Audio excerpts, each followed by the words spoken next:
Men shout behind me as I dodge down the aisles of the store. Cut him off! He's going out the back! You're dead! High fluorescent lights illuminate the colorful racks of used clothing. The secondhand store smells of mothballs and cheap detergent. Move! I shout at the elderly man ahead of me. He's shopping for some new pants by the look of it. He doesn't move and stares in shock from behind thick glasses. He's blocking the aisle. Get out of the way! I shout, lifting the pistol in my right hand and pointing it at him. He cries out and flinches, ducking out of the way just as I approach. I do a little jump twist and make it past him without slowing down much. Two flimsy doors are just ahead of me, leading to the back area of the store, where the employees sort and tag the items they sell. I burst through the doors, surprising a middle-aged woman with a crown of auburn hair. She screams and drops the set of plates she's carrying. They shatter as they hit the floor, but I'm already past her, heading for the back door. The men are still following. With any luck, they'll slip on the pieces of broken ceramic. After kicking open the back door, I find myself in a dimly lit parking lot. The starless night sky glows a faint orange overhead. I need a ride, but I don't have time to boost a car. Adjusting my grip on the small black backpack in my left hand, I gaze around the lot as I run away from the building. There's an old-school truck with a figure sitting inside, in the passenger seat, but I can tell by the running lights that the engine is on. Perfect. As I get closer, I start to have my doubts. It's a classic truck, maybe from the 50s. If I get into a car chase, will it be able to hold its own? Then again, it's not like I have any other options. I hear the back door of the secondhand store bang open behind me. The truck is 15 yards away. It's navy blue with black trim, and it would look right at home in a Norman Rockwell painting. The sudden clack of a gunshot erupts from behind me, followed by the whine of a bullet ricocheting off the blacktop. Shit! The figure in the truck is turning now, looking out the back window. It's a man, an old guy with curly hair and a plump face. Gunshots sound again, and I duck my head, moving from side to side to avoid taking a bullet. Motherfucker! A man shouts from behind me. I slam into the driver's side of the truck, reaching for the handle with my left hand, fumbling because I'm still holding the backpack. Getting it open after what seems like a very long time, I jump behind the wheel. Slamming the door, I sink down into the seat and reach for the gear shift next to the steering wheel. It's not there. Of course, it's a manual. I'm screwed. The shooting has stopped for now, but I can hear footsteps getting closer. There's no time to switch seats with the old guy so he can drive. No time for anything, really. I look at the old guy in the passenger seat. He doesn't look surprised at all, like he has a man with a gun jump into the truck with him every week. Sorry, I say. It's a stupid thing to say, but I feel like apologizing to everyone all of a sudden. My sister, my mom, my neighbor, the old guy back in the store, the woman who dropped the plates. I always wanted to do better, but I can't. I always seem to fuck it up. Now it's time to pay the price. But, for some reason, I feel kind of at ease with it. When the guys chasing me get to the truck, they'll probably pull me out and execute me. Best case scenario, they beat the shit out of me and I'm in the hospital for a month. Time to take my medicine. I turn away from the guy with the plump, friendly face and reach for the door handle. But out of the corner of my eye, I see the man move. He reaches out and turns some kind of dial on the dashboard. There's a bright flash of light that makes me close my eyes momentarily. When I open them, I see we're no longer in a dimly lit parking lot. We're in the middle of some kind of massive hallway with ornate stone doorways lining it. There's light coming from up above, but I can't see its source. Twisting in the seat, I look out the back window. There's no sign of the 5 guys who were chasing me, just the stone hallway, stretching out into the distance. What the? I ask. I'm Joseph, the guy says, reaching a hand out. I look at him, feeling kind of funny, like I'm in a dream. Trevor, I say, setting my gun down to shake his hand. Then my mind clears, and I yank my hand away, grabbing the gun again. Joseph smiles. His thick cheeks press his eyelids up into slits when he smiles. He reminds me of a great uncle I once had, Uncle Ray. You won't be needing the gun, He says. but you're welcome to hang on to it. Same with the backpack. Where are we? What's wrong with me? Joseph sighs. Both tough questions to answer. Luckily, the answer to the first will also help you discover the answer to the second. What? I ask. Joseph opens his door and steps out. He walks around the front of the truck and opens my door. Come on out. There's something about this guy. I don't know what it is, but I feel like I can trust him. Besides, I have a gun and he doesn't. Still, it seems like I should be a little more concerned. Come on. Joseph says, cutting off my train of thought. I don't bite. I shift and step out of the vehicle, still holding onto my gun and the backpack. Joseph signals for me to follow him. As we walk down the stone corridor, I glance at the archways over the ornate wooden doors on either side. They all have scenes above them, but I don't really understand what they are. At least, not until we stop in front of a door some 50 yards down from the truck. I look up at the scene carved above the door and cringe away in disgust. Oh, hell no. I say. What is this shit? Joseph, who has half turned to look at me, smiles. Hey, Trevor. It's okay. He says. Come here. Come on. He says. Don't you trust me? I don't even know you, man. I say. Yeah, but don't you trust me? I nod my head despite myself. Somewhere deep down, I do trust this guy. I must be out of my mind. So what else is new? I step toward him, trying to ignore the carved scene over the large wooden door. As I approach, he puts one arm around my shoulders, and with the other, he reaches out and opens the door.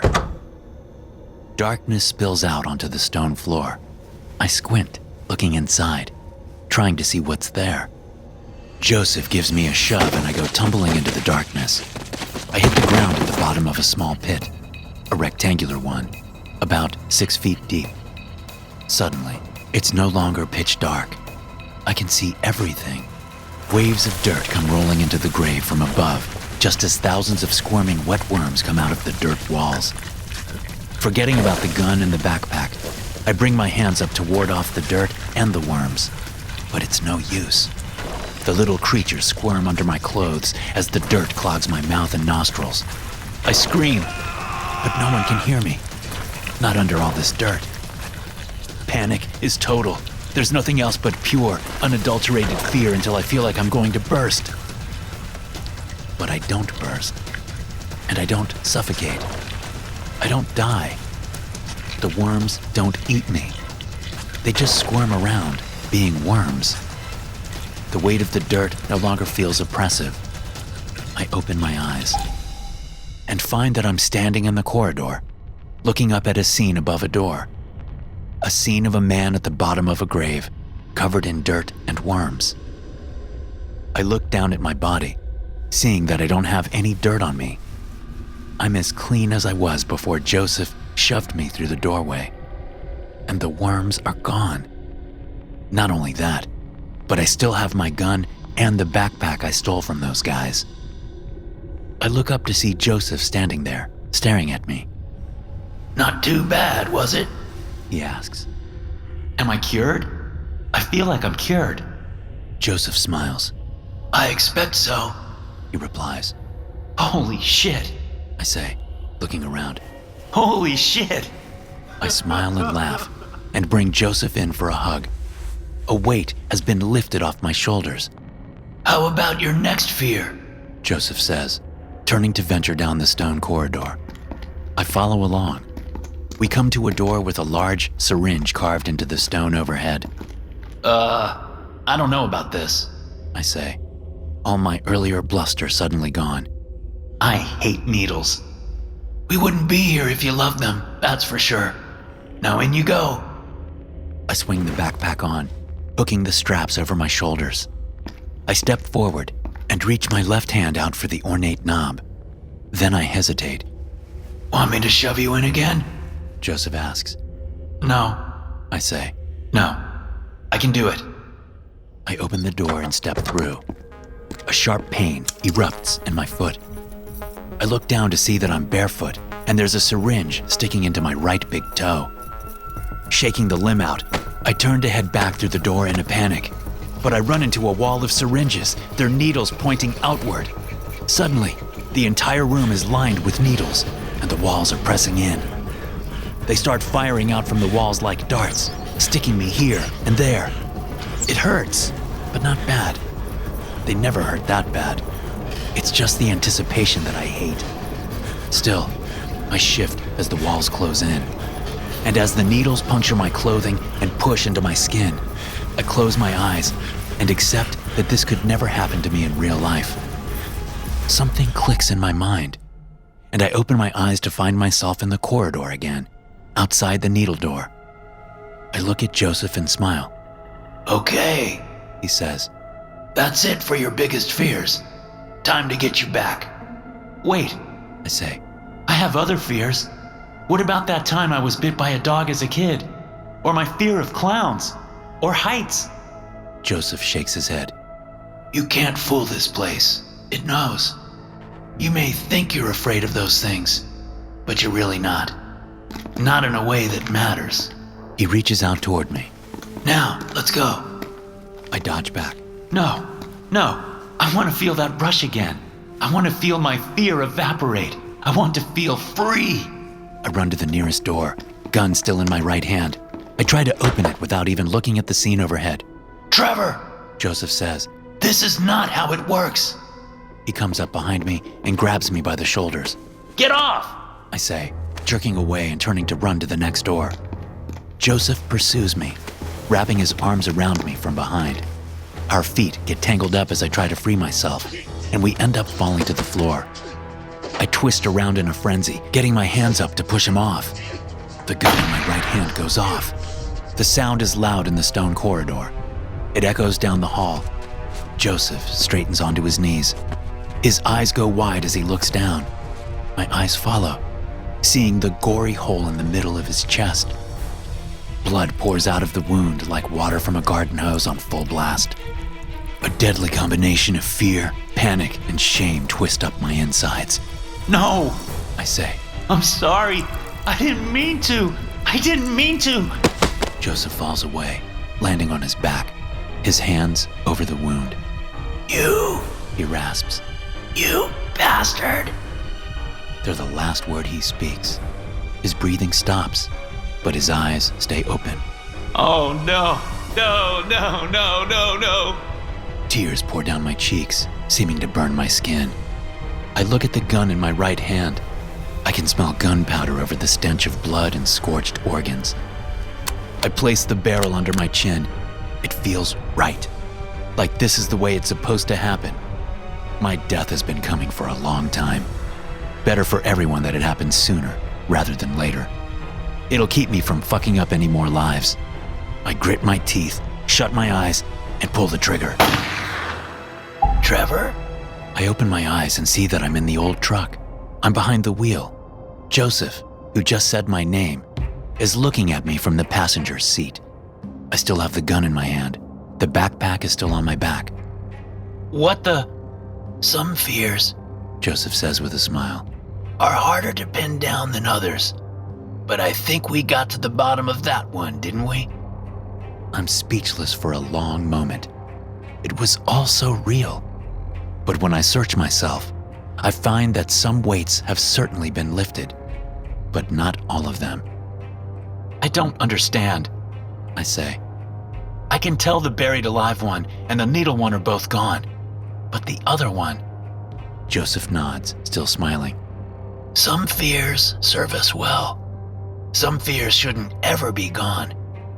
But those kinds of fears can only be useful to us if we know what they are. Do you understand what your greatest fear is now? I swallow and nod. I'm afraid of ruining other people's lives through my actions. All the trouble I've put my mom and sister through. That's what I'm afraid of. Right. Joseph says. Now that you understand it, you can act accordingly. He looks down at the gun in my hand as he says it. Robbing drug dealers isn't the best way to help the ones I love, is it? I ask. Probably not, Joseph says. Find another way. One that won't come back on the ones who you love most.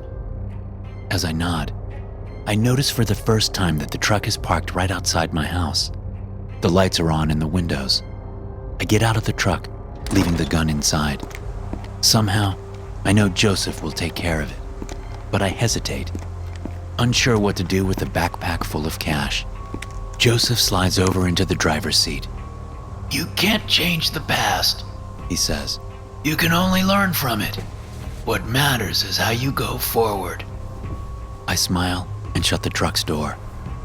As I walk around the back of the vehicle, I adjust the backpack, and when I get to the front door, I turn around to wave goodbye to Joseph. But the truck is already gone. SCP-5223 is a 1941 Chevrolet split windshield pickup truck.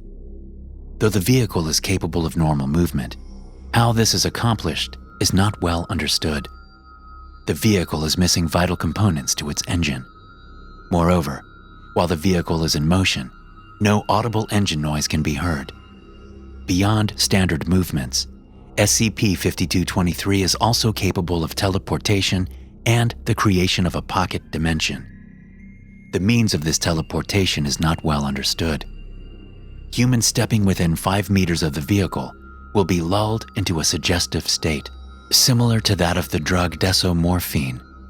Victims of the suggestive state will become more jovial and agreeable, at which time they will be greeted by an elderly man, known as SCP-5223-1, who will typically be seated in the passenger seat of the vehicle. SCP-5223-1, who calls himself Joseph, will invite the guest into the vehicle and transport them to SCP-5223's pocket dimension. He can also transport his guest to one of many locations around the globe, should he be provided the opportunity.